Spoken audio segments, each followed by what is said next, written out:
Let us discuss kingdom Protista now.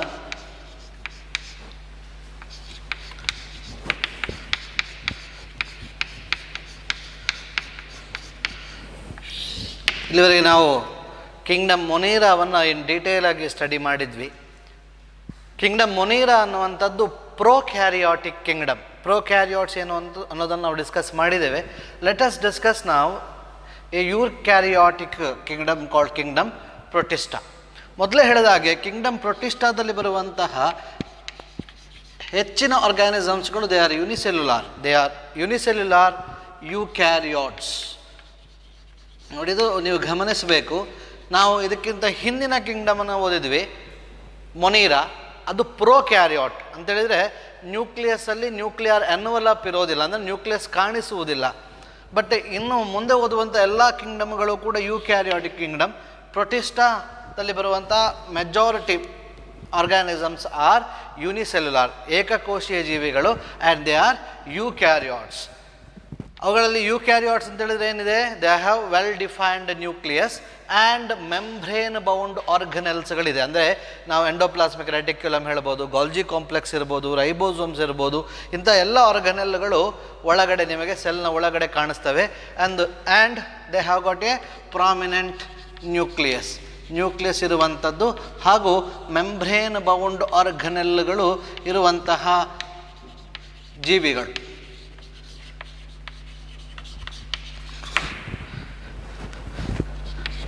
And majority of the organism protistans show locomotion, ಚಲನೆ ಇರುವಂತಹ ಜೀವಿಗಳು.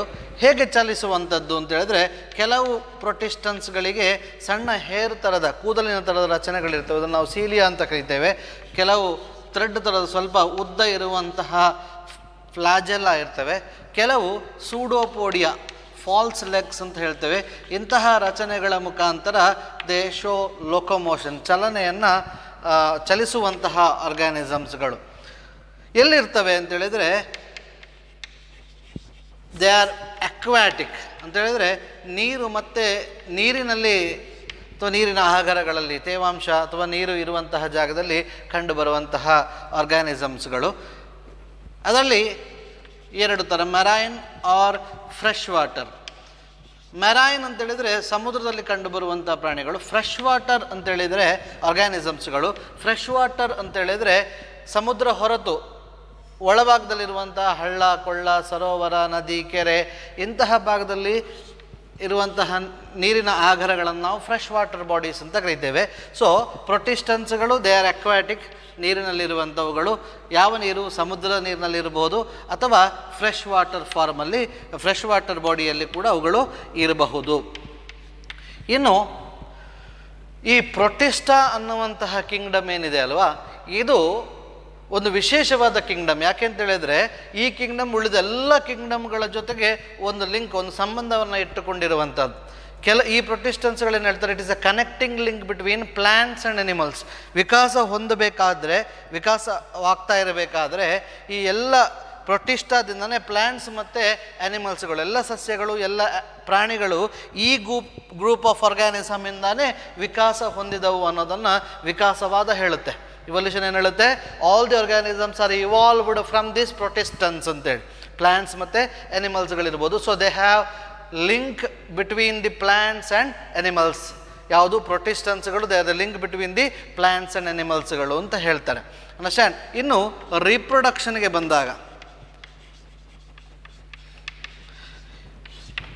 ಯಾವ ರೀತಿಯಲ್ಲಿ ರಿಪ್ರೊಡಕ್ಷನ್ ಮಾಡ್ತೇವೆ? ದೇ ಅಲೈಂಗಿಕ ಸಂತಾನೋತ್ಪತ್ತಿ, they reproduce by A sexual method and sexual method. ಎರಡೂ ಮೆಥಡ್ಗಳಿಂದ, ಲೈಂಗಿಕ ಸಂತಾನೋತ್ಪತ್ತಿ ಹಾಗೂ ಅಲೈಂಗಿಕ ಸಂತಾನೋತ್ಪತ್ತಿ ಎರಡನ್ನೂ ಕೂಡ ಮಾಡುವಂಥದ್ದು. ನಮಗೆ ಗೊತ್ತಿದೆ, ಸೆಕ್ಷುವಲ್ ರಿಪ್ರೊಡಕ್ಷನ್ ಆಗಬೇಕಾದ್ರೆ ಏನಾಗಬೇಕು? There should be fusion of two cells. ಎರಡು ಲಿಂಗಾಣುಗಳು, ಎರಡು ಗೇಮೀಟ್ಸ್ಗಳು ಫ್ಯೂಸ್ ಆಗಬೇಕು. ಆ ಗೇಮೀಟ್ಸ್ಗಳು ಫ್ಯೂಸ್ ಆದ ಮೇಲೆ ಹುಟ್ಟುವಂತಹ ಸೆಲ್ಲನ್ನು ನಾವು ಯುಗ್ಮಜ, ಝೈಗೋಟ್ ಅಂತ ಕರಿತೇವೆ. ಮುಂದೆ ಈ ಝೈಗೋಟು ಹೊಸ ಆರ್ಗ್ಯಾನಿಸಮನ್ನು it gives rise to new organism, ಇನ್ನೊಂದು ಆರ್ಗ್ಯಾನಿಸಮನ್ನು ಹುಟ್ಟಿಸುವಂಥದ್ದು. ಸೊ ರಿಪ್ರೊಡಕ್ಷನ್ ಅನ್ನುವಂಥದ್ದು ಎರಡೂ ಮೆಥಡ್ಗಳಿಂದ ಆಗುತ್ತೆ, ಎ ಸೆಕ್ಷುವಲ್ ಮತ್ತು ಸೆಕ್ಷುವಲ್ ರಿಪ್ರೊಡಕ್ಷನಿಂದ. Okay, that's about the protista, unicellular eukaryotic organisms. they have got prominent nucleus and all membrane bound organelles are present. They show locomotion. Locomotion may takes place by the presence of cilia, by the beating action of the cilia, flagella or pseudopodia. They are primarily aquatic. They may be marine or they may be freshwater. Reproduction takes place either by asexual method or by sexual method. Sexual method takes place by the fusion of cell, that's nothing but the gametes, and formation of zygote. ಅಲ್ಲಿ ಫಲೀಕರಣ ಆಗುತ್ತೆ, fertilisation ಆಗುತ್ತೆ, zygote ಯುಗ್ಮಜಗಳು ಹುಟ್ಟಿಕೊಳ್ಳುತ್ತವೆ, ಯುಗ್ಮಜಗಳಿಂದ ಮುಂದೆ ಹೊಸ organism ಹುಟ್ಟಿಕೊಳ್ಳುತ್ತವೆ. So ಈ Kingdom protist ಅನ್ನುವಂಥದ್ದು ಇನ್ನೊಂದು ವಿಷಯವನ್ನು ನಾನು ಆವಾಗಲೇ ನಿಮಗೆ ಹೇಳಿದೆ. It is A very important Kingdom because ಈ ಕಿಂಗ್ಡಮ್ಗೆ ಒಂದು ಬೌಂಡರಿ ಇಲ್ಲ. ಇದನ್ನು ಟ್ಯಾಕ್ಸಾನಾಮಿಕಲ್ ಮಿಸ್ಫಿಟ್ ಅಂತ ಕರೀತಾರೆ. ಇದಕ್ಕೆ ಇಂಥದ್ದೇ ಆರ್ಗ್ಯಾನಿಸಮ್ ಅನ್ನುವಂಥದ್ದು ಹೇಳಲಿಕ್ಕಾಗೋದಿಲ್ಲ. ಮುಂದೆ ನಾವು ಓದ್ತೇವೆ, ಇದರಲ್ಲಿ ಕ್ಲೋರೋಫಿಲ್ ಇರುವಂತಹ ಯೂಗ್ಲಿನ ಈ ಗ್ರೂಪಲ್ಲಿ ಬಂದರೆ ಆ್ಯನಿಮಲ್ಗಳ ಥರ ಕಾಣಿಸುವಂಥ ಪ್ರೋಟೋಝೋವನ್ನು ಕೂಡ ಈ ಗ್ರೂಪಲ್ಲಿ ಬರ್ತವೆ. ಆದ್ದರಿಂದ ನಾವು ಪ್ರೊಟಿಸ್ಟನ್ನು connecting link between plants, animals and fungi ಅಂತ ಕೂಡ ನಾವು ಕರೀತೇವೆ. ಓಕೆ, ಇನ್ನು ಯಾವೆಲ್ಲ ಆರ್ಗ್ಯಾನಿಸಮ್ಸ್ಗಳು ಪ್ರೊಟಿಸ್ಟಾದಲ್ಲಿ ಬರ್ತವೆ ಅನ್ನೋದನ್ನು ನಾವು ನೋಡಿದರೆ, ಈ ಪ್ರೊಟಿಸ್ಟಾದಲ್ಲಿ ನಾವು 5 ಆರ್ಗ್ಯಾನಿಸಮ್ಸ್ಗಳನ್ನು ಸ್ಟಡಿ ಮಾಡ್ತೇವೆ. They are nothing but the ಕ್ರೈಸೋಫೈಟ್ಸ್,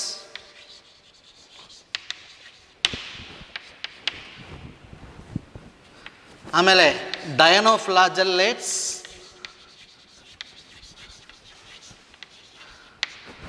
next euglenoids, slime molds ಮತ್ತು animal like protistans called protozoans. ಇಷ್ಟು ಆರ್ಗ್ಯಾನಿಸಮ್ಸ್ಗಳನ್ನು ನಾವು ಕಿಂಗ್ಡಮ್ ಪ್ರೊಟಿಸ್ಟಾದ ಅಂಡರಲ್ಲಿ ಕಳೀತೇವೆ. ಇದರಲ್ಲಿ ನೋಡಿ, ಇಲ್ಲಿ ಕ್ರೈಸೋಫೈಟ್ಸ್, ಡಯನೋಫ್ಲಾಜೆಲ್ಲೇಟ್ಸ್ ಮತ್ತು ಯೂಗ್ಲಿನಾಯ್ಡ್ಸ್, ಇವು ಮೂರಲ್ಲೂ ಕೂಡ ದೇ ಆರ್ ಅಟೋಟ್ರೋಫಿಕ್ ಪ್ರೊಟಿಸ್ಟನ್ಸ್. ಅಟೋಟ್ರೋಫಿಕ್ ಅಂತ ಹೇಳಿದರೆ ತಮ್ಮ ಆಹಾರವನ್ನು ತಾವೇ ಉತ್ಪಾದನೆ ಮಾಡಿಕೊಳ್ಳುವ ಕೆಪಾಸಿಟಿ ಇರುವಂತಹ ಆರ್ಗ್ಯಾನಿಸಮ್ಸ್ಗಳು. They are autotrophs. Versus slime ಮೋಲ್ಡ್ಸ್ಗೆ ಬಂದಾಗ ಇಟ್ ಈಸ್ ಹೆಟಿರೋಟ್ರೋಫಿಕ್. ಹೆಟಿರೋಟ್ರೋಫಿಕ್ ಅಂದರೆ they depend on other for the sake of food, ಅಥವಾ they are saprophytes. They absorb the nutrients from dead and decaying material. ಇನ್ನು protozoans ಅಂತ ಹೇಳಿದರೆ they are animal like ಪ್ರೊಟಿಸ್ಟನ್ಸ್.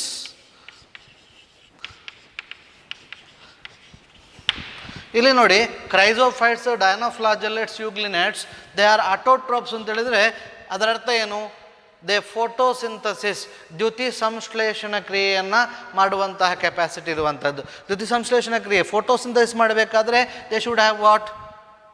ಕ್ಲೋರೋಪ್ಲಾಸ್ಟ್ಗಳಿರಬೇಕು. ಆ ಕ್ಲೋರೋಪ್ಲಾಸ್ಟ್ನ ಒಳಗಡೆ ವರ್ಣದ್ರವ್ಯಗಳ chlorophyll ಇರಬೇಕು. So ಅಂತಹ 3 ಆರ್ಗ್ಯಾನಿಸಮ್ಸ್ಗಳು ಕ್ರೈಸೋಫೈಟಾ, ಡಯನೋಫ್ಲಾಜೆಲ್ಲೇಟ್ಸ್ ಮತ್ತು ಯೂಗ್ಲಿನಾಯ್ಡ್ಸ್ಗಳು. ಇವು ಪ್ರೊಟಿಸ್ಟಾದಲ್ಲಿ ನಾವು ಸ್ಟಡಿ ಮಾಡ್ತೇವೆ. ಆಮೇಲೆ ಒಂದು saprophytic protistan, slime moulds, and other group are the animal like protozoans called, animal like protistans called protozoans. ಇದನ್ನು ನಾವೀಗ ಸ್ಟಡಿ ಮಾಡಬೇಕು. Let us study one by one. First let us discuss chrysophytes. Again, chrysophytes are found in fresh water or marine habitat. ಅಂತ ಹೇಳಿದ್ರೆ they are aquatic. Again ಆವಾಗಲೇ ಹೇಳಿದಾಗೆ aquatic. Aquatic ಅಂತ ಹೇಳಿದ್ರೆ ನೀರಿನಲ್ಲಿರುವಂಥದ್ದು. ಯಾವ ನೀರಿನಲ್ಲಿರ್ಬೋದು? ಫ್ರೆಶ್ ವಾಟ್ರಲ್ಲಿರ್ಬೋದು ಅಥವಾ ಮೆರೈನ್ ಫಾರ್ಮ್ಸಲ್ಲಿರ್ಬೋದು. ಅಂಡರ್ಸ್ಟ್ಯಾಂಡ್? ಎರಡನೇದಾಗಿ ನಾವು ಆವಾಗಲೇ ಹೇಳಿದೆ ದೇ ಆರ್ ಮೈಕ್ರೋಸ್ಕೋಪಿಕ್, ಸೂಕ್ಷ್ಮಾಣುಜೀವಿಗಳು. And they float in water, ನೀರಿನಲ್ಲಿ ತೇಲ್ತಾ ಇರುವಂಥದ್ದು. ಇಲ್ಲಿ ನೀರಿನಲ್ಲಿ ತೇಲಿಕ್ಕೂ ಕೂಡ ಒಂದು ಕಾರಣ ಇದೆ. ಯಾಕೆ ಅಂತ ಹೇಳಿದರೆ ಅವುಗಳ ದೇಹದಲ್ಲಿ ಲಿಪಿಡ್ ಕಂಟೆಂಟ್ಸ್, ಎಣ್ಣೆಯ ಅಂಶ ಜಾಸ್ತಿ ಇರೋದ್ರಿಂದ they always float on the surface of water, ನೀರಿನಲ್ಲಿ ತೇಲ್ತಾ ಇರುವಂಥ ಆರ್ಗ್ಯಾನಿಸಮ್ಸ್ಗಳು. ಇಲ್ಲಿ ನೀರಿನಲ್ಲಿ ತೇಲುವಂತಹ ಆರ್ಗ್ಯಾನಿಸಮ್ಸ್ಗಳಲ್ಲಿ 2 ಥರದ ಆರ್ಗ್ಯಾನಿಸಮ್ಸ್ಗಳಿರ್ತವೆ. ಒಂದು, ದ ಆರ್ಗ್ಯಾನಿಸಮ್ಸ್ಗಳು they float along the current of water, ನೀರಿನ ಅಲೆಗಳ ಜೊತೆಗೆ ತೇಲುವಂಥದ್ದು. ಇನ್ನೊಂದು, ನೀರಿನ ಅಲೆಗಳಿಗೆ ವಿರುದ್ಧವಾಗಿ ತೇಲುವಂತಹ ಆರ್ಗ್ಯಾನಿಸಮ್ಸ್ಗಳು. ನೋಡಿ, ನೀರಿನ ಅಲೆಗಳಿಗೆ ವಿರುದ್ಧವಾಗಿ ತೇಲಬೇಕು ಅಂತ ಹೇಳಿದರೆ ಏನು ಬೇಕು? ಶಕ್ತಿ ಬೇಕಾಗುತ್ತೆ. ಅದಕ್ಕೆ ನಾವು ಅದನ್ನು ಆ್ಯಕ್ಟಿವ್ ಸ್ವಿಮ್ಮರ್ಸ್ ಅಂತ ಕರೀತೇವೆ. ಅದಕ್ಕೆ ವಿರುದ್ಧವಾಗಿ ಆ ಅಲೆಯ ಜೊತೆಗೆ ತೇಲುವಂಥ ಆರ್ಗ್ಯಾನಿಸಮ್ಸ್ಗಳನ್ನ ನಾವು ಪ್ಯಾಸಿವ್ ಸ್ವಿಮ್ಮರ್ಸ್ ಅಂತ ಹೇಳ್ತೇವೆ. ಇಲ್ಲಿ ನಮಗೆ ಕಂಡುಬರುವಂಥ chrysophytes, they are passively swim in the water along with the water current. ನೀರಿನ ಅಲೆಯ ಜೊತೆಗೆ ತೇಲುವಂತಹ ಸಣ್ಣ ಸಣ್ಣ ಮೈಕ್ರೋಸ್ಕೋಪಿಕ್ ಆರ್ಗ್ಯಾನಿಸಮ್ಸ್ಗಳು, ಅದಕ್ಕೆ ನಾವು ಇವುಗಳನ್ನು ಪ್ಲ್ಯಾಂಕ್ಟಾನ್ಸ್ಗಳು ಅಂತ ಕರಿತೇವೆ. ದರ್ ಮೈಕ್ರೋಸ್ಕೋಪಿಕ್ ಆರ್ಗ್ಯಾನಿಸಮ್ಸ್ಗಳು float along the current of water, ನೀರಿನ ಅಲೆಗಳ ಜೊತೆಗೆ ತೇಲುವಂತಹ ಆರ್ಗ್ಯಾನಿಸಮ್ಗಳಾಗಿರೋದ್ರಿಂದ ನಾವು ಇದನ್ನು ಪ್ಲ್ಯಾಂಕ್ಟಾನ್ಸ್ಗಳು ಅಂತ ಹೇಳ್ತೇವೆ. There most of them are photosynthetic. Photosynthetic ಅಂದ್ರೇನು? They perform photosynthesis with the help of chlorophyll. ಅವುಗಳಲ್ಲಿ ವರ್ಣದ್ರವ್ಯ ಇದೆ ಕ್ಲೋರೋಫಿಲ್, ಅದರ ಮುಖಾಂತರ ಅವುಗಳು ಸ್ತುತಿ ಸಂಶ್ಲೇಷಣ ಕ್ರಿಯೆಯನ್ನು ಮಾಡ್ತವೆ. ಇನ್ನು ಕ್ರೈಸೋಫೈಟಾದಲ್ಲಿ 2 ಬಹಳ ಇಂಪಾರ್ಟೆಂಟ್ ಆರ್ಗ್ಯಾನಿಸಮ್ಸ್ಗಳನ್ನು ನಾವು ಸ್ಟಡಿ ಮಾಡ್ಬೋದು. ಕ್ರೈಸೋಫೈಟಾದಲ್ಲಿ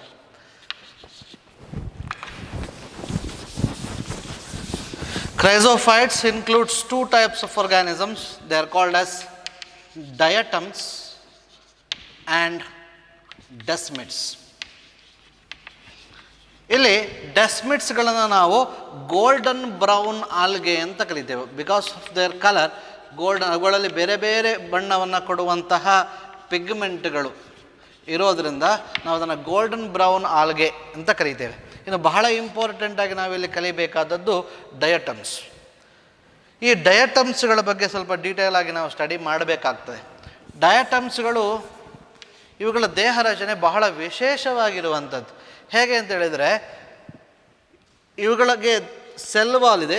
there cell wall is arranged like 2 ಶೆಲ್ಗಳಾಗಿ ಓವರ್ಲ್ಯಾಪ್ ಮಾಡಿಬಿಟ್ಟು ಒಂದರ ಮೇಲೆ ಒಂದು ಹೀಗೆ ಅರೇಂಜ್ ಆಗಿರ್ತದೆ. Understand? The cell wall of this diatoms, they form 2 thin overlapping shells which fit one over the other like a soap box.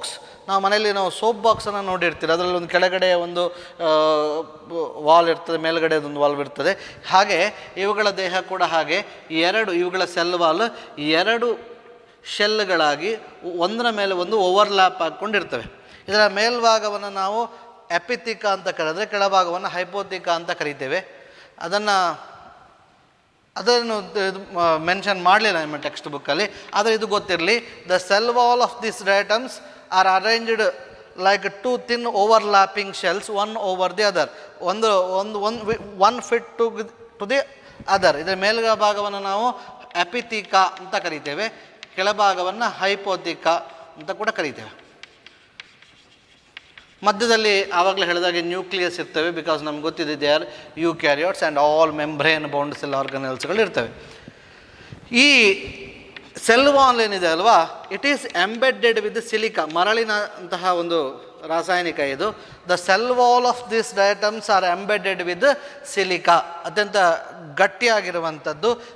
ಆದ್ದರಿಂದ ಈ ಸಿಲಿಕಾ ಇವುಗಳ ಸೆಲ್ ವಾಲಲ್ಲಿ ಇರೋದ್ರಿಂದ their cell wall are indestructible ಅಂತ ಹೇಳಿದ್ರೆ ಯಾವ ಕಾರಣಕ್ಕೂ ಕೂಡ ಅಷ್ಟು ಸುಲಭವಾಗಿ ಕರಗಿ ಹೋಗುವಂತಹ ಸೆಲ್ ವಾಲ್ ಅಲ್ಲ.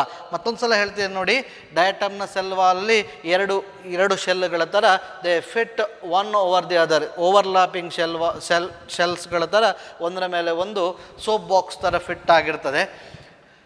ಮತ್ತು ಈ ಸೆಲ್ ವಾಲಲ್ಲಿ ಸಿಲಿಕಾ ಇರ್ತದೆ. ಸಿಲಿಕಾ ಇರೋದರಿಂದ ಇಟ್ ಈಸ್ ಇಂಡಿಸ್ಟ್ರಕ್ಟಿಬಲ್ ಅಂದರೆ ಕರಗಿ ಹೋಗುವಂಥದ್ದಿಲ್ಲ. ಒಂದು ವೇಳೆ ಡಯಟಮ್ಸ್ಗಳು ಸತ್ತು ಹೋದ ಮೇಲೆ ಈ 2 ಶೆಲ್ಗಳು ಕಳಚಿಕೊಂಡು ಸಮುದ್ರದ ತಳದಲ್ಲಿ ಹೋಗಿ ಶೇಖರಣೆ ಆಗ್ತವೆ. It is get deposited in the bottom of the ocean. ಸಮುದ್ರದಲ್ಲಿ ಕೆಳಗಡೆ repeatedly hundreds of thousands millions of ಡಯಟಮ್ಸ್ಗಳ ಶೆಲ್ಗಳು ಕೆಳಗಡೆ ಡೆಪಾಸಿಟ್ ಆಗೋದ್ರಿಂದ ಸಮುದ್ರದ ಕೆಳಗಡೆ ಅದರದ್ದೇ ಒಂದು ಲೇಯರ್, ಒಂದು ಬೆಡ್ ಫಾರ್ಮೇಷನ್ ಆಗ್ತದೆ. ಅಂಡರ್ಸ್ಟ್ಯಾಂಡ್? ಇದರಲ್ಲಿ ಏನಿರ್ತದೆ, ಈ ಇದರ ಶೆಲ್ಸ್ಗಳು ಎಲ್ಲ ಕರಗಿ ಕೆಳಗಡೆ ಬಿದ್ದು, ಡಯಟಮ್ಸ್ಗಳು ಸತ್ತು ಹೋದ್ಮೇಲೆ ಈ ಶೆಲ್ಲೆಲ್ಲ ಕೆಳಗಡೆ ಬಿದ್ದು ಒಂದು ದೊಡ್ಡ ಫಾರ್ ಬಿಲಿಯನ್ಸ್ ಆಫ್ ಇಯರ್ಸ್, ಸಾವಿರಾರು ವರ್ಷಗಳ ಕಾಲ ಇದೇ ಥರ ಆಗೋದ್ರಿಂದ ಇಲ್ಲೊಂದು ಬೆಡ್ ಫಾರ್ಮೇಷನ್ ಆಗ್ತವೆ. ಈ ಥರದ deposition of these silica shell walls of the diatoms are called as diatomaceous earth. ಅದನ್ನು ನಾವು ಡಯಟಮೇಷಿಯಸ್ ಅರ್ತ್ ಅಂತ ಕರಿತೇವೆ. ಇದು ನೋಡಲಿಕ್ಕೆ ಒಂದು ಮರಳಿನ ದಿಣ್ಣೆಯ ಥರ ನಿಮಗೆ ಸಮುದ್ರದ ತಳಭಾಗದಲ್ಲಿ ಕಾಣಿಸುತ್ತೆ. ಅಂಡರ್ಸ್ಟ್ಯಾಂಡ್? ಇದು ಯಾಕಾಗುತ್ತೆ? Because of the siliceous cell wall of the diatoms. ನೋಡಿ, ಇದು ಬಹಳ ಗಟ್ಟಿ. ರಫ್ ಆಗಿರೋದ್ರಿಂದ ಈ ಈ ಸಿಲಿಕಾವನ್ನು ತೆಗೆದು ಇದನ್ನು ಇಂಡಸ್ಟ್ರಿಯಲ್ಲಿ ಬೇರೆ ಬೇರೆ ಪ್ರೋಸೆಸ್ಗಳಿಗೆ ಬಳಸಲಾಗ್ತದೆ. ಯಾವ ಇಂಡಸ್ಟ್ರಿ? ನಮ್ಮ ಬ್ರೆವರೇಜ್ ಇಂಡಸ್ಟ್ರಿ ಇರ್ಬೋದು, ಆಯಿಲ್ ಫಿಲ್ಟರಿಂಗ್ ಇರ್ಬೋದು, ಶುಗರ್ ಇಂಡಸ್ಟ್ರಿಗಳಲ್ಲಿರ್ಬೋದು. They are used in the purification. ಇದನ್ನು ಈ ಡಯಟಮೇಷಿಯಸ್ ಅರ್ಥಲ್ಲಿರುವಂತಹ ಈ ಸಿಲಿಕಾ ಶೆಲ್ಗಳನ್ನು ಪ್ಯೂರಿಫಿಕೇಷನ್ಗೆ, filtering of oils and syrup,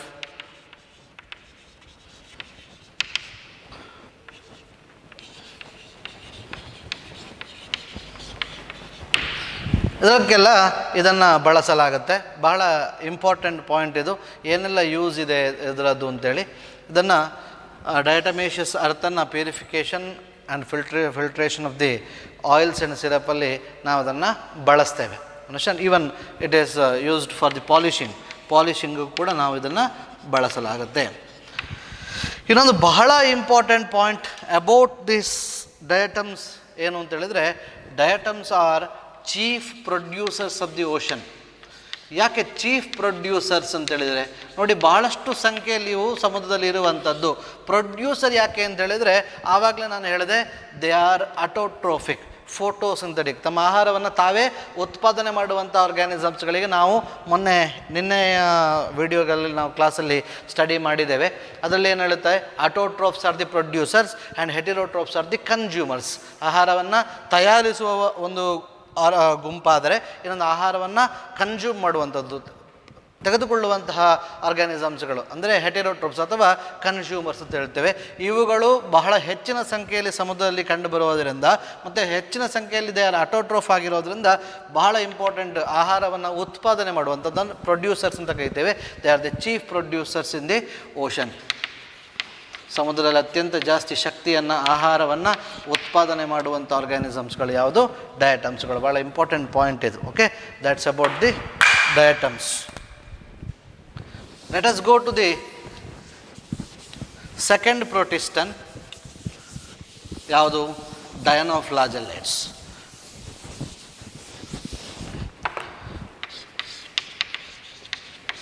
ಹೆಸರೇ ಹೇಳುವ ಹಾಗೆ ಇಲ್ಲಿ ಡಯನೋ ಅಂತೇಳಿದರೆ ಎರಡು ಅಂತ ಅರ್ಥ, ಟು. ಫ್ಲಾಜೆಲ್ಲೇಟ್ಸ್ ಅಂತೇಳಿದರೆ ಎರಡು ಫ್ಲಾಜೆಲ್ಲ ಇರುವಂಥ ಆರ್ಗ್ಯಾನಿಸಮ್ಸ್ಗಳು ಇವು ಅಂತ. Again aquatic, they found in marine water bodies are the fresh water, but ಇಲ್ಲಿ majority of them are marine. ಸಮುದ್ರದಲ್ಲಿ ಮಾತ್ರ ಗೋಚರಿಸುವಂಥದ್ದು. ಪ್ರೊಟಿಸ್ಟನ್ಸ್ಗಳು ಮೆರೈನ್ ಮತ್ತು ಫ್ರೆಶ್ ವಾಟರ್ ಅಂತ ಓದಿದ್ವಿ. ಆದರೆ dinoflagellates are marine organisms. They are photosynthetic. Photosynthetic ಅಂತೇಳಿದ್ರೆ ದ್ಯುತಿ ಸಂಶ್ಲೇಷಣ ಕ್ರಿಯೆಯನ್ನು ಮಾಡುವಂತಹ ಫೋಟೋಸಿಂಥೆಟಿಕ್ ಅಟೋಟ್ರೋಪ್ಸ್ಗಳು. ಇವುಗಳಲ್ಲಿ ಬೇರೆ ಬೇರೆ ಥರದ ಪಿಗ್ಮೆಂಟ್ಗಳು ಇವಳ ದೇಹದಲ್ಲಿ ಇರ್ತವೆ. ಯೆಲ್ಲೋ ಪಿಗ್ಮೆಂಟ್ ಇರ್ಬೋದು. ಯೆಲ್ಲೋ ಪಿಗ್ಮೆಂಟ್ಗಳಿದ್ದರೆ ಯೆಲ್ಲೋ ಕಲರ್ಲಿ ಕಾಣಿಸುತ್ತೆ. ಗ್ರೀನ್ ಪಿಗ್ಮೆಂಟ್, ಕ್ಲೋರೋಫಿಲ್ನಂತಹ ಗ್ರೀನ್ ಪಿಗ್ಮೆಂಟ್ಗಳಿದ್ದರೆ green colour. Brown, fucoxanthin, xanthin, cyanin, anthocyanin, ಹೀಗೆ ಬೇರೆ ಬೇರೆ ಪಿಗ್ಮೆಂಟ್ಗಳಿರೋದ್ರಿಂದ ಇವುಗಳು ಬೇರೆ ಬೇರೆ ಬಣ್ಣಗಳಲ್ಲಿ ನಮಗೆ ಕಾಣಿಸ್ತವೆ. Yellow, green, brown, blue, red. ಈ ಥರ colouration is due to the different types of pigment present in them. ಅವುಗಳಲ್ಲಿರುವಂಥ ಪಿಗ್ಮೆಂಟ್ಗಳ ಆಧಾರದ ಮೇಲೆ ಅವುಗಳಿಗೆ ಬೇರೆ ಬೇರೆ ಕಲರ್ಗಳು ಬರ್ತವೆ. ಇನ್ನು ದೇರ್ ಸೆಲ್ ವಾಲ್ಗೆ ಬಂದಾಗ, ಇವುಗಳ ಸೆಲ್ ವಾಲ್ ಸೆಲ್ಯುಲೋಸಿಂದ ಮಾಡಲ್ಪಟ್ಟಿರ್ತದೆ. ಆದರೆ ಇಲ್ಲಿ ಹೇಗಿರ್ತದೆ, ಜನರಲಿ ಇದೊಂದು ಪ್ಲಾಸ್ಮಾ ಮೆಂಬ್ರೇನ್ ಅಥವಾ ಸೆಲ್ ಮೆಂಬ್ರೇನ್ ಆದರೆ ಅದರ ಸುತ್ತ ಜನರಲಿ ಏನಿರಬೇಕು? ಸೆಲ್ ವಾಲ್ ಇರಬೇಕು. ಆದರೆ ಡಯನೋಫ್ಲಾಜೆಲ್ಲೇಟ್ಸ್ಗಳಲ್ಲಿ ಈ ಸೆಲ್ ವಾಲ್ ಸೆಲ್ಯುಲೋಸಿಂದ ಮಾಡಲ್ಪಟ್ಟಿರ್ತದೆ ಮತ್ತು ಇದು ಸೆಲ್ಯುಲೋಸ್ ಪ್ಲೇಟ್ಗಳ ರೂಪದಲ್ಲಿ ಇರ್ತದೆ. ಆದ್ದರಿಂದ ನಾವು ಅದರ ಏನು ಹೇಳ್ತೇವೆ? The dinoflagellate cell wall is made up of cellulosic cell plates ಅಂತೇಳಿದರೆ ಭಾಳ ಸ್ಟಿಫ್ ಆಗಿರುವಂತಹ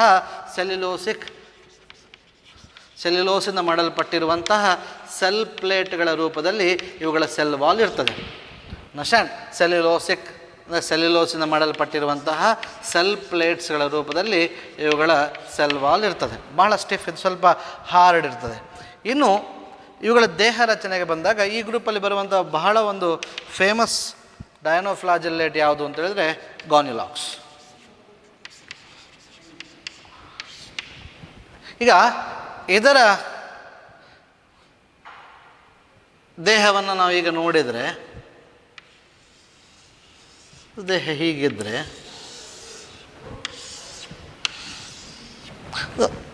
ಇದು ಗಾನಲಾಕ್ಸ್ ಅನ್ನುವಂತಹ ಒಂದು ಡಯಾನೋಫ್ಲಾಜೆಲ್ಲೇಟ್. ಇದು ಇದರ ದೇಹದಲ್ಲಿ ನೋಡಿ 2 ವಾಲ್ಗಳಿರ್ತದೆ, ಮಧ್ಯದಲ್ಲಿ ಒಂದು ಸಣ್ಣ ಫರ್ರೋ ಇದೆ, ಒಳ ಚಾಚುವಿಕೆ ಇದೆ. ಇವುಗಳ ದೇಹ ಆವಾಗಲೇ ಹೇಳಿದಾಗ the cell wall is made up of cellulosic cell plates, cell ಪ್ಲೇಟ್ಗಳಿಂದ ಸ್ಟಿಫ್ ಇರುವಂತಹ ಸೆಲ್ಯುಲೋಸಿಕ್ ಸೆಲ್ ಪ್ಲೇಟ್ಗಳಿಂದ ಮಾಡಲ್ಪಟ್ಟಿರ್ತದೆ. ಇಲ್ಲಿ ಸೆಲ್ಯುಲೋಸ್ನ ಸೆಲ್ಯುಲೋಸಿಕ್ ಪ್ಲೇಟ್ಸ್ಗಳಿಂದ ಮಾಡಲ್ಪಟ್ಟರೆ, ಇನ್ನು ಇವುಗಳಲ್ಲಿ ನಾನು ಮೊದಲೇ ಹೇಳಿದಾಗೆ 2 ಫ್ಲಾಜೆಲ್ಲಾಗಳಿದೆ. ಒಂದು ಫ್ಲಾಜೆಲ್ಲ ಹೀಗೆ ಉದ್ದಕ್ಕೆ ಕೆಳಗಡೆ ಇದ್ದರೆ ಅದನ್ನು ನಾವು ಲಾಂಜಿಟ್ಯೂಡಿನಲ್ ಫ್ಲಾಜೆಲ್ಲ ಅಂತ ಕರೆದರೆ, ಇನ್ನೊಂದು ಫ್ಲಾಜೆಲ್ಲ ಈ ಮಧ್ಯಭಾಗದಿಂದ ಈ ಫರೋ 2 ಸೆಲ್ ಪ್ಲೇಟ್ಗಳ ಮಧ್ಯೆ ಏನು ಒಂದು ಫರೋ ಇದೆ ಅದನ್ನು ಹೀಗೆ ಸುತ್ತುವರಿದುಕೊಂಡು ಹೀಗೆ ಹಿಂದುಗಡೆಯಿಂದ ಬಂದು ಹೀಗೆ ಬಂದಿರ್ತದೆ. ಇದನ್ನು ನಾವು ಟ್ರಾನ್ಸ್ವರ್ಸ್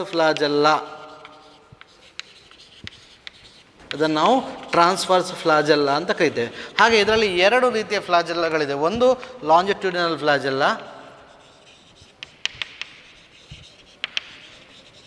ಉದ್ದಕ್ಕೆ ಇದ್ದರೆ. ಇನ್ನೊಂದು ಫ್ಲಾಜೆಲ್ಲ ಯಾವುದು? ಟ್ರಾನ್ಸ್ವರ್ಸ್ ಫ್ಲಾಜೆಲ್ಲ. ಈ 2 ಸೆಲ್ ಪ್ಲೇಟ್ಗಳ ಮಧ್ಯೆ ಇರುವಂತಹ ಈ ಫರ್ರೋದಲ್ಲಿ, ಈ 2 ವಾಲ್ ಪ್ಲೇಟ್ಗಳ ಮಧ್ಯೆ ಇರುವಂಥ ಫರ್ರೋದಲ್ಲಿ ಇನ್ನೊಂದು ಫ್ಲಾಜೆಲ್ಲ ಇದೆ. ಇದು ಇಡೀ ಜೀವಿಯ ದೇಹವನ್ನು ಸರೌಂಡ್ ಮಾಡಿಕೊಂಡಿರ್ತದೆ. ಈ ಫ್ಲಾಜೆಲ್ಲವನ್ನು ನಾವು ಟ್ರಾನ್ಸ್ವರ್ಸ್ ಫ್ಲಾಜೆಲ್ಲ ಅಂತ ಕರಿತೇವೆ. ಇದು ನಾನೀಗ ಬರೆದಿರುವಂಥದ್ದು ಗಾನ್ಯುಲಾಕ್ಸ್. ಈ ಗಾನ್ಯುಲಾಕ್ಸ್ ಅನ್ನುವಂಥದ್ದು it is a red dinoflagellate. Red ಯಾಕೆ? ನಾನು ಆವಾಗಲೇ ಹೇಳಿದೆ, ಡಯಾನೋಫ್ಲಾಜೆಲ್ಲೇಟ್ಗಳಿಗೆ ಬೇರೆ ಬೇರೆ ಬಣ್ಣಗಳಿರ್ತವೆ. That depends upon the pigments present in them. ಅದರಲ್ಲಿ ಬೇರೆ ಬೇರೆ ಥರದ ಪಿಗ್ಮೆಂಟ್ಗಳು, ರೆಡ್, ಬ್ರೌನು, ಗ್ರೀನ್, ಯೆಲ್ಲೋ, ಹೀಗೆ ಬೇರೆ ಬೇರೆ ಕಲರ್ ಇರ್ತದೆ. ನಾವೀಗ ಬರೆದಿರುವಂಥ ಗಾನ್ಯುಲಾಕ್ಸ್ ಅನ್ನುವಂಥದ್ದು ಇಟ್ಸ್ ಎ ರೆಡ್ ಫ್ಲಾಜೆಲ್ಲೇಟ್. ಈ ಆವಾಗಲೇ ಹೇಳಿದಾಗ ಇವು ಮೆರೈನ್, ಸಮುದ್ರದಲ್ಲಿ ಅಥವಾ ಓಷನ್ನಲ್ಲಿ, ಸಾಗರಗಳಲ್ಲಿ ಇರುವಂತಹ ಡಯಾನೋಫ್ಲಾಜೆಲ್ಲೇಟ್ಸ್. ಕೆಲವು ಸಲ ಏನಾಗುತ್ತೆ, ಈ ಡಯಾನೋಫ್ಲಾಜೆಲ್ಲೇಟ್ಸ್ಗಳು ರ್ಯಾಪಿಡ್ ಮಲ್ಟಿಪ್ಲಿಕೇಶನನ್ನು ಮಾಡ್ತವೆ. ತುಂಬ ಮಲ್ಟಿಪ್ಲೈ ಆಗಿ ಸಮುದ್ರದ ಅಲೆಗಳ ಮುಖಾಂತರ ದಡಕ್ಕೆ ಹೀಗೆ ಬಂದು ಹೋಗುವಂಥದ್ದು ಮಾಡ್ತವೆ. ಇದನ್ನು ನಾವು ದೂರದಿಂದ ನೋಡಿದಾಗ ಹೇಗೆ ಕಾಣಿಸುತ್ತೆ? ಇಡೀ ಸಮುದ್ರದ ಅಲೆಯೇ ಒಂದು ಕೆಂಪು ಬಣ್ಣದಲ್ಲಿ, ರೆಡ್ ಕಲರ್ ಅಲೆ ಬಂದಾಗ ಕಾಣಿಸುತ್ತೆ, ಕೆಂಪು ಅಲೆಗಳು ಬಂದ ಹಾಗೆ ಕಾಣಿಸುತ್ತೆ. ಅದಕ್ಕೆ ನಾವು ಅದನ್ನು ರೆಡ್ ಟೈಡ್ಸ್ ಅಂತ ಕರಿತೀವಿ. This red tide is due to what? This red tide is because of the rapid multiplication, accumulation of this red dinoflagellates in the ocean. ಸಮುದ್ರದಲ್ಲಿ ಇವುಗಳು ರ್ಯಾಪಿಡ್ ಮಲ್ಟಿಪ್ಲಿಕೇಶನ್ ಆಗಿ ಅಕ್ಯುಮುಲೇಟ್ ಆಗಿಬಿಟ್ಟು ಇಡೀ ಅಲೆ, ಸಮುದ್ರದ ಅಲೆಗಳೇ ಕೆಂಪು ಬಣ್ಣದಲ್ಲಿ ಕಾಣಿಸುವ ಹಾಗೆ. They are aquatic, specially they are found in fresh water bodies. ನಿಂತಿರುವಂತಹ ನೀರಿನಲ್ಲಿ ಫ್ರೆಶ್ ವಾಟರ್ ಅಂದರೆ ಸಮುದ್ರದಿಂದ ಒಳಭಾಗದಲ್ಲಿ ಇನ್ಲ್ಯಾಂಡ್ ವಾಟರ್ ಅಂತ ಕರಿತೇವೆ ನಾವು. ಅದರಲ್ಲಿ ಕೆರೆ, ಕೊಳ್ಳ, ನದಿಗಳು, ಇವುಗಳ ನೀರು ಪ್ಲಸ್ ನಿಂತ ನೀರಿನಲ್ಲಿ ಹೆಚ್ಚಾಗಿ ಕಂಡುಬರುವಂತಹ ಆರ್ಗ್ಯಾನಿಸಮ್ಸ್ಗಳು.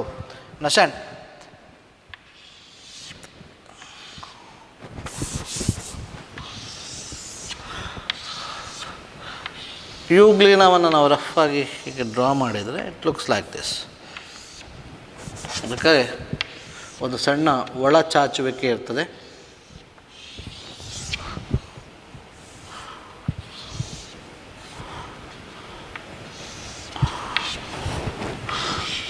ನ್ಯೂಕ್ಲಿಯಸ್ ಇದ್ದರೆ again they are photosynthetic. But ಯಾಕೆ ಫೋಟೋಸಿಂಥೆಟಿಕ್ ಅಂತ ಹೇಳಿದ್ರೆ ಇವುಗಳಲ್ಲಿ ಏನಿರ್ತದೆ? ಕ್ಲೋರೋಫಿಲ್ಗಳಿರ್ತವೆ. ಇದು ನಾವು ಇಲ್ಲಿ ಮಧ್ಯದಲ್ಲಿ ಬರೆದಿರುವಂಥದ್ದು ನ್ಯೂಕ್ಲಿಯಸ್ ಆದರೆ ಇಲ್ಲಿ ನಿಮಗೆ ಕ್ಲೋರೋಪ್ಲಾಸ್ಟ್ಗಳು ಕಾಣಿಸ್ತವೆ. ಕ್ಲೋರೋಪ್ಲಾಸ್ಟ್ನ ಒಳಗಡೆ ಕ್ಲೋರೋಫಿಲ್ ಪಿಗ್ಮೆಂಟ್ಗಳಿರ್ತವೆ. ಈ ಕ್ಲೋರೋಪ್ಲಾಸ್ಟ್ ಇರೋದ್ರಿಂದ ದೇ ಆರ್ ಫೋಟೋಸಿಂಥೆಟಿಕ್. ಇವುಗಳ ಅತ್ಯಂತ ದೇಹದ ಹೊರಪದರವನ್ನು ನೀವು ನೋಡಿದರೆ ಜನರಲಿ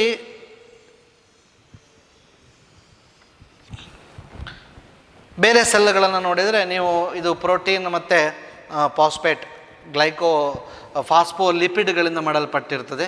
ಪ್ಲಸ್ ಸಮ್ ಶುಗರ್ಸ್ ಇರ್ತವೆ. Phosphate plus lipid plus some of the sugars ಇರುವಂಥ ಸೆಲ್ ಮೆಂಬ್ರೇನನ್ನು ನಾವು ನೋಡಿದ್ದೇವೆ ಜೀವಕೋಶಗಳಲ್ಲಿ. ಆದರೆ ಇದರಲ್ಲಿ ನೋ ಸೆಲ್ ವಾಲ್ ಇರುವುದಿಲ್ಲ. ಯೂಗ್ಲಿನಾಯ್ಡ್ಸ್ಗಳಿಗೆ ಸೆಲ್ ವಾಲ್ ಇಲ್ಲ. ಇವುಗಳ ಸೆಲ್ ಮೆಂಬ್ರೇನ್ ಒಂದು ವಿಶೇಷವಾದಂತಹ ಪ್ರೋಟೀನ್ ಇಂದ ಮಾಡಲ್ಪಟ್ಟಿರ್ತವೆ. ನಾವು ಅದನ್ನು ಪೆಲಿಕಲ್ ಅಂತ ಕರಿತೇವೆ. It is A protein rich layer. ಇವುಗಳ ಸೆಲ್ ಮೆಂಬ್ರೇನ್ ಏನಿದೆ ಅಲ್ವಾ, ಒಂದು ವಿಶೇಷವಾದಂತಹ ಪ್ರೋಟೀನ್ ರಿಚ್ ಲೇಯರಿಂದ ಮಾಡಲ್ಪಟ್ಟಿರ್ತವೆ. ನಾವು ಅದನ್ನು ಏನು ಅಂತ ಕರಿತೇವೆ? It is called as pellicle. ಬಹಳ important point. The outermost covering of the body of the euglena is made up of a protein rich layer called pellicle.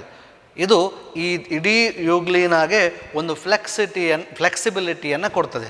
Understand? ತುಂಬ ಫ್ಲೆಕ್ಸಿಬಲ್ ಆಗಿರ್ತದೆ, which help in even movement also. So ಆ flexibility ಅನ್ನುವಂಥದ್ದು ಈ cell ಮೆಂಬ್ರೇನ್ಗೆ ಯಾಕೆ ಬಂದಿರ್ತದೆ ಅಂತ ಹೇಳಿದ್ರೆ, because of the protein rich layer called pellicle. Understand?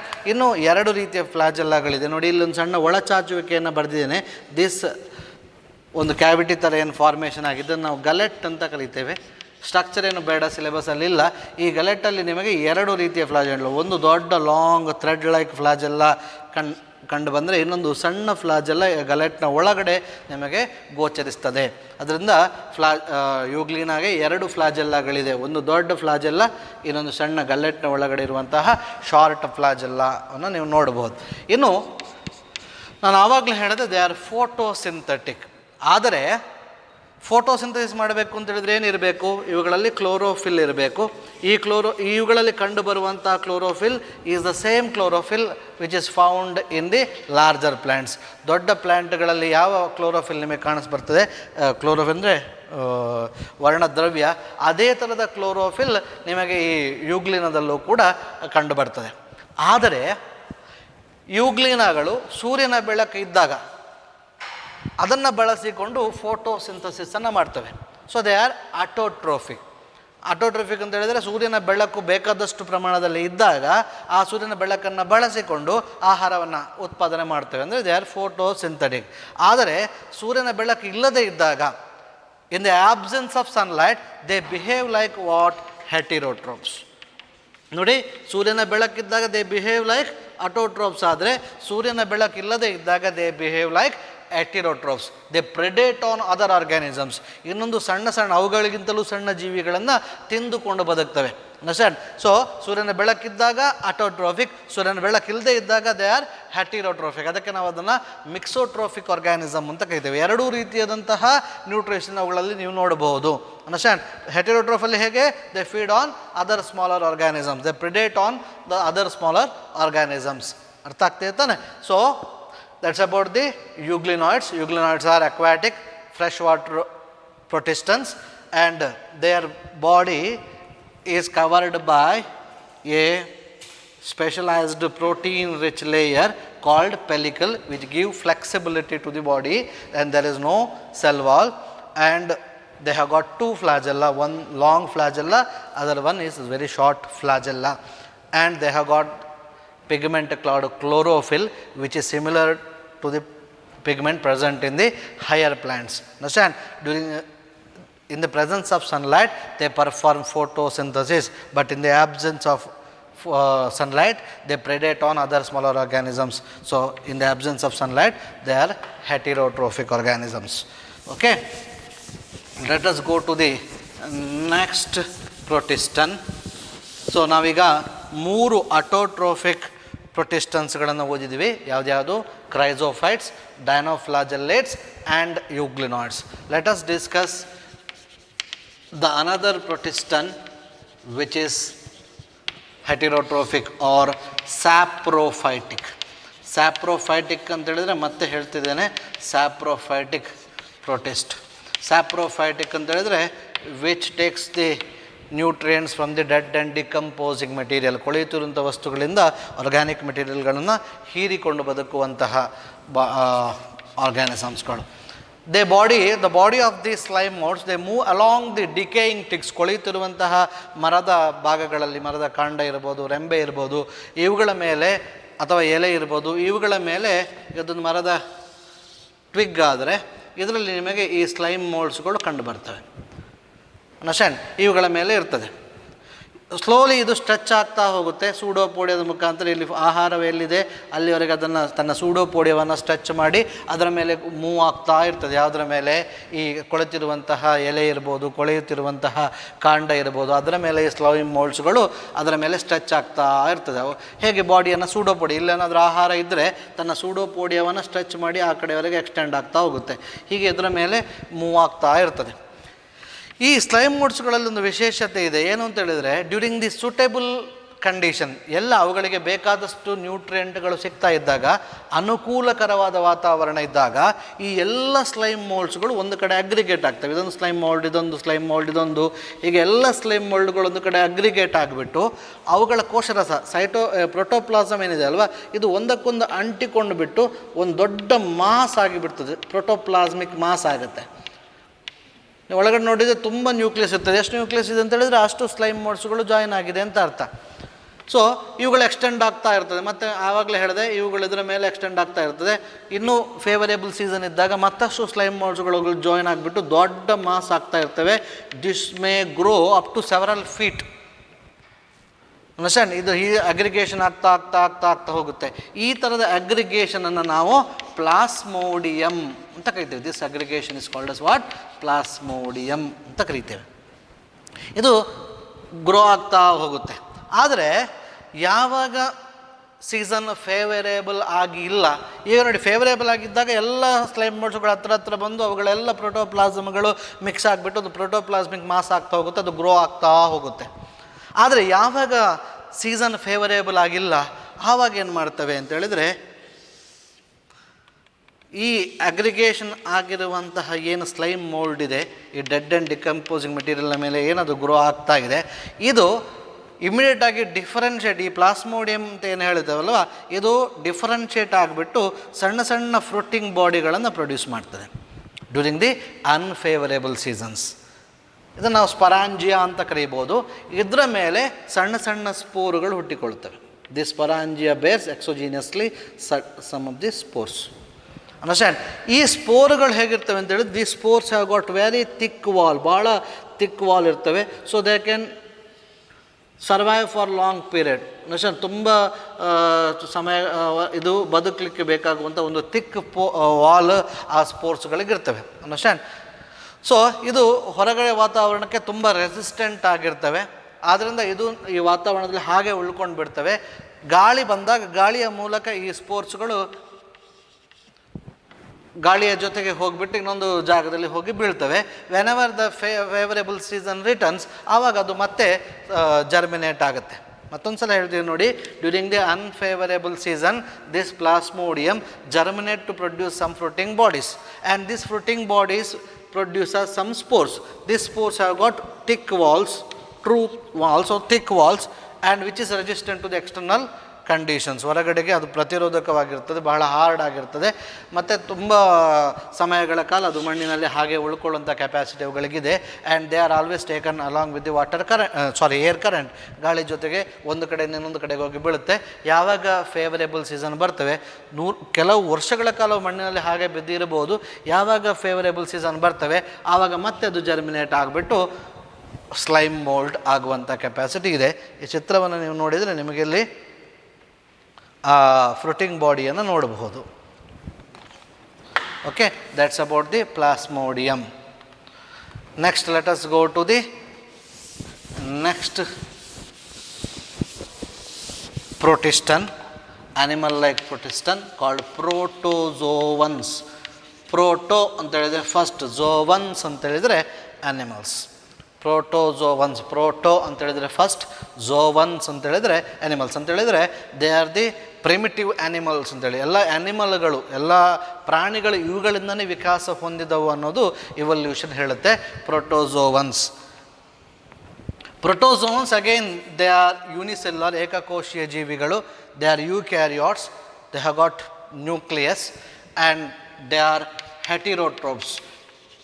ಹೆಟರೋಟ್ರೋಪ್ಸ್ ಬಗ್ಗೆ ಮತ್ತೆ ನಾನು ನಿಮಗೆ ಹೇಳೋದಿಲ್ಲ, ಆಲ್ರೆಡಿ ನಮಗೆ ಗೊತ್ತಿದೆ. They may be predators or parasites. Predator ಅಂದರೆ ಇನ್ನೊಂದು ಜೀವಿಯನ್ನು ತಿಂದು ಬದುಕುವಂಥದ್ದು, or they may be parasite, ಇನ್ನೊಂದು ಜೀವಿಯ ದೇಹದ ಒಳಗಡೆ ಅಥವಾ ದೇಹದ ಮೇಲೆ ಇದ್ದು ಅದಕ್ಕೆ ಕಾಯಿಲೆಯನ್ನು ಉಂಟು ಮಾಡುವಂಥದ್ದು. ಅಂಡರ್ಸ್ಟ್ಯಾಂಡ್? ಇದರಲ್ಲಿ ನಾವು 4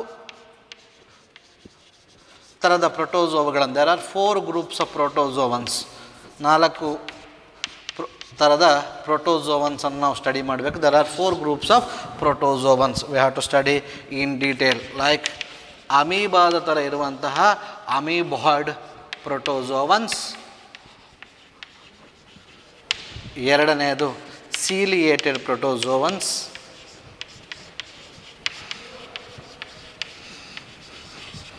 ಮೂರನೆಯದು ಫ್ಲಾಜೆಲ್ಲೇಟೆಡ್ ಪ್ರೋಟೋಸೋವನ್ಸ್,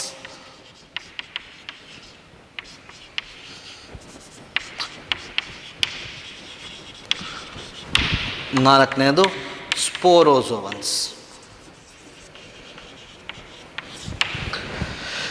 ನೋಡಿ, ಇಲ್ಲಿ 4 ಥರದ ಬಹಳ ಇಂಪಾರ್ಟೆಂಟ್ ಪಾಯಿಂಟ್ ಇದು. There are 4 groups of protozoans: amoeboid protozoans, ciliated protozoans, flagellated protozoans, sporozoans. ಇದನ್ನು ಓದಿದಾಗಲೇ ಗೊತ್ತಾಗುತ್ತೆ ಯಾವುದೋ ಆಧಾರದ ಮೇಲೆ ಕ್ಲಾಸಿಫಿಕೇಷನ್ನ ಮಾಡಲಾಯಿತು ಅಂತೇಳಿದರೆ. ನೋಡಿ, ಇಲ್ಲಿ ಸೀಲಿಯೇಟೆಡ್ ಅಂತ ಹೇಳಿದರೆ ಏನು ಹೇಳುತ್ತೆ, ಈ ಪ್ರೋಟೋಸೋವನ್ಸ್ಗಳಿಗೆಲ್ಲ ಸೀಲಿಯಾ ಇದೆ ಆ್ಯಸ್ ಎ ಲೊಕೊಮೋಟರಿ ಆರ್ಗನ್. ಲೊಕೊಮೋಟರ್ ಚಲನೆಗೆ ಬೇಕಾದಂಥ ಅಂಗ ಯಾವುದಿರಲಿ, ಸೀಲಿಯಾ ಇರ್ಬೋದು. ಹಾಗೆ ಇಲ್ಲಿ ಏನಿರ್ಬೋದು, ಫ್ಲಾಜೆಲ್ಲ ಇರ್ಬೋದು. ಇಲ್ಲಿ ಅಮೀಬಾಯ್ಡ್ ಮೂಮೆಂಟ್, ಅಮೀಬಾ ಹೇಗೆ ಮೂವ್ ಆಗುತ್ತೆ? Amoeba move by stretching it's protoplasm with the help of a false legs. ಇದನ್ನು ನಾವು ಸೂಡೋಪೋಡಿಯಾ ಅಂತ ಕರಿತೇವೆ. ಸೂಡೋಪೋಡಿಯಾ ಅಂತ ಹೇಳಿದರೆ ಫಾಲ್ಸ್ ಲೆಗ್.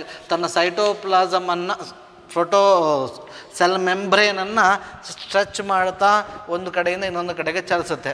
ಅದ್ರ ಜೊತೆಗೆ ಪ್ರೋಟೋಪ್ಲಾಸಮ್ ಕೂಡ ಸ್ಟ್ರೆಚ್ ಆಗುತ್ತೆ. ಅದನ್ನು ಅಮೀಬಾವನ್ನು ಚಲನೆ ನೋಡಿದರೆ ನೀರು ಹರಿದು ಹೋಗುವಾಗ ಕಾಣಿಸುತ್ತೆ ನಿಮಗೆ. ನೀವು ಮೈಕ್ರೋಸ್ಕೋಪಲ್ಲಿ ಏನಾದರೂ ಅಮೀಬಾವನ್ನು ನೋಡಿದರೆ, ಇದು ಅಮೀಬಾ. ಅದನ್ನು ಆ ಮೂಮೆಂಟನ್ನು ನಾವು ಅಮೀಬಿಕ್ ಮೂಮೆಂಟ್ ಅಥವಾ ಅಮೀಬಾಯ್ಡ್ ಮೂಮೆಂಟ್ ಅಂತ ಕರಿತೇವೆ. So by stretching its total side body and it looks like there will be false legs. ಇದನ್ನು ನಾವು ಸೂಡೋಪೋಡಿಯಾ ಅಂತ ಕರಿತೇವೆ. ಸೊ ಇಲ್ಲಿ ಸೀಲಿಯೇಟೆಡ್ ಪ್ರೋಟೋಸೋವನ್ಸಲ್ಲಿ they move by cilia, whereas flagellated protozoans they move with the help of flagella. ಇನ್ನು spores ಅಂತ ಹೇಳಿದ್ರೆ, ಸ್ಪೋರೋಸೋವನ್ಸಲ್ಲಿ ಪದ ಸ್ಪೋರೋ ಬಂತು. ಸ್ಪೋರ್ಸ್ ಅಂದರೆ ಬೀಜಕಗಳು. ಯಾವುದೇ ಸ್ಪೆಷಲೈಸ್ಡ್ ಲೊಕೊಮೋಟರಿ ಸ್ಟ್ರಕ್ಚರ್ಗಳು, ಎಕ್ಸ್ಟೆನ್ಷನ್ಗಳು ಇಲ್ಲದೆ ಬೀಜಕಗಳ ರೂಪದಲ್ಲಿರುವಂತಹ ಪ್ರೋಟೋಸೋವನ್ಸ್ಗಳು ಇವು ಸ್ಪೋರೋಸೋವನ್ಸ್. ಇನ್ನು ಅಮೀಬಾಯ್ಡ್ ಪ್ರೋಟೋಸೋವನಿಗೆ ಬರೋಣ. Amoeboid protozoans they are the freshwater protozoans. Some they found in sea, marine, or some they present in moist soil. ತೇವಾಂಶ ಇರುವಂತಹ ಮಣ್ಣಿನಲ್ಲಿ ಕೂಡ ಕಂಡು ಬರುವಂತಹ ಪ್ರೋಟೋಸೋವನ್ಸ್ಗಳು ಇವು.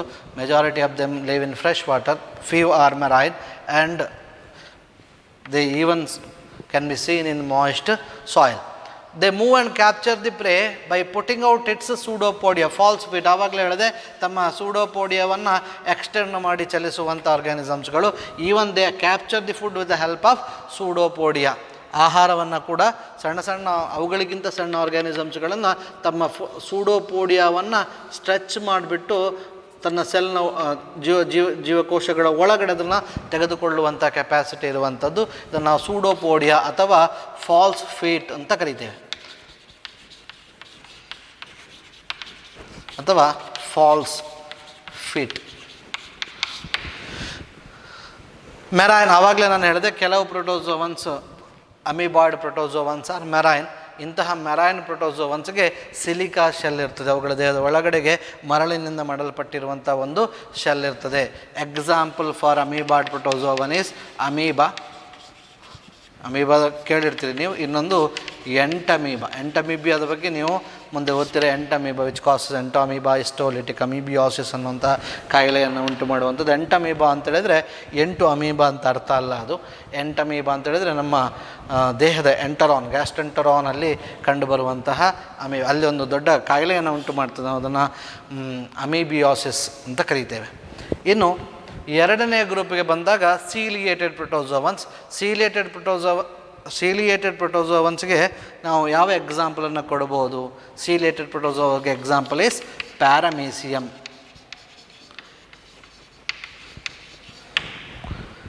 ಅಂತ ಹೇಳಿದರೆ they move with the help of beating action of the ಸೀಲಿಯಾದ ಬೀಟಿಂಗ್ ಆ್ಯಕ್ಷನಿಂದಾಗಿ ಮೂವ್ ಆಗುವಂಥದ್ದು. ದೇ ಹ್ಯಾವ್ ಗಾಟ್ ಸೀಲಿಯಾ, ಅವುಗಳಿಗೆ ಸೀಲಿಯಾ ಇರ್ತದೆ. ಅಂಡರ್ಸ್ಟ್ಯಾಂಡ್. ಆವಾಗಲೇ ನಾವು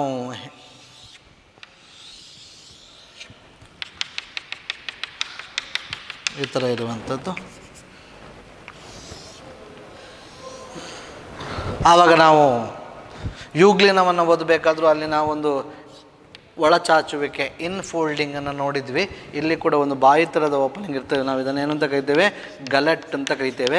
ಈ ಸೀಲಿಯಾಗಳ ವಿಪ್ಪಿಂಗ್ ಆ್ಯಕ್ಷನ್ ಅಥವಾ ಈ ಚಿಲಿಯಾಗಳ ಮೂಮೆಂಟಿಂದಾಗಿ ಏನಾಗುತ್ತೆ ಅಂತ ಹೇಳಿದರೆ, ಇಲ್ಲಿ ಹೋಗ್ತಿರುವಂಥ ಪ್ರೇ ಅಥವಾ ಆಹಾರ ಸೀದಾ ಗಲೆಟ್ನ ಒಳಗಡೆ ಹಾಕುವಂಥದ್ದು ಕೆಲಸವನ್ನು ಮಾಡ್ತದೆ. Understand. Which enters into this gullet. The beating action of cilia ಆಗೋದ್ರಿಂದ ಏನಾಗುತ್ತೆ, ಇಲ್ಲಿರುವಂತಹ ಸಣ್ಣ ಆರ್ಗ್ಯಾನಿಸಮ್ಸ್ಗಳು ಏನಾಗ್ತವೆ, it enters into the gullet. Understand. So cilia ಅನ್ನುವಂಥದ್ದು it also help in the capturing the prey and it also help in the movement. ಲೋಕೋಮೋಷನ್ಗೆ help ಮಾಡ್ತದೆ, plus ಆಹಾರವನ್ನು ಪಡೆದುಕೊಳ್ಳಿಕ್ಕೂ ಕೂಡ ಹೆಲ್ಪ್ ಆಗುತ್ತೆ. Understand. Okay, that's about the ciliated protozoans. Let us go to the flagellated protozoan. Flagella ಇರುವಂತಹ protozoan ಏನು example ಬರೀಬೋದು? Flagellated ಪ್ರೋಟೋಜೋನ್ಸ್ಗೆ example trypanosoma. As the name indicate, they have got flagella ಇದೆ which help in locomotion. It is free living and majority of them are parasite, ಕಾಯಿಲೆಯನ್ನು ಉಂಟು ಮಾಡುವಂಥದ್ದು. Trypanosoma ನೋಡಿ, ಇದೊಂದು ಇಂಪಾರ್ಟೆಂಟ್ ಪಾಯಿಂಟ್. ಟ್ರಿಪನಜೋಮಾ ಅನ್ನುವಂಥದ್ದು a flagellated protozoan which causes a disease called sleeping sickness. Sleeping sickness ಕನ್ನಡದಲ್ಲಿ ನಿದ್ರಾವತ ರೋಗ ಅಂತ ಹೇಳ್ತೇವೆ. ಸ್ಲೀಪಿಂಗ್ ಸಿಕ್ನೆಸ್ಸನ್ನು ಉಂಟು ಮಾಡುವಂತಹ ಪ್ರೋಟೋಜೋವಾ ಯಾವುದು? ಟ್ರಿಪನಜೋಮಾ. ಟ್ರಿಪನಜೋಮಾ is A flagellated protozoan. Flagella ಇರುವಂಥ protozoan which causes a disease called sleeping sickness. Understand. Next ಕೊನೆಯ ಪ್ರೋಟೋಜೋವನ್ ಯಾವುದು ಅಂತ ಹೇಳಿದ್ರೆ sporozoan. Sporozoans as the name indicate, they are looks like spores. ಇವುಗಳಲ್ಲಿ ಯಾವುದೇ ಆದಂಥ ವಿಶೇಷವಾದಂತಹ ಚಲನೆಗೆ ಬೇಕಾದಂತಹ ಅಂಗಗಳು ಇಲ್ಲ. ಅಂಡರ್ಸ್ಟ್ಯಾಂಡ್. ಬಟ್ ಕೆಲವು ಸಲ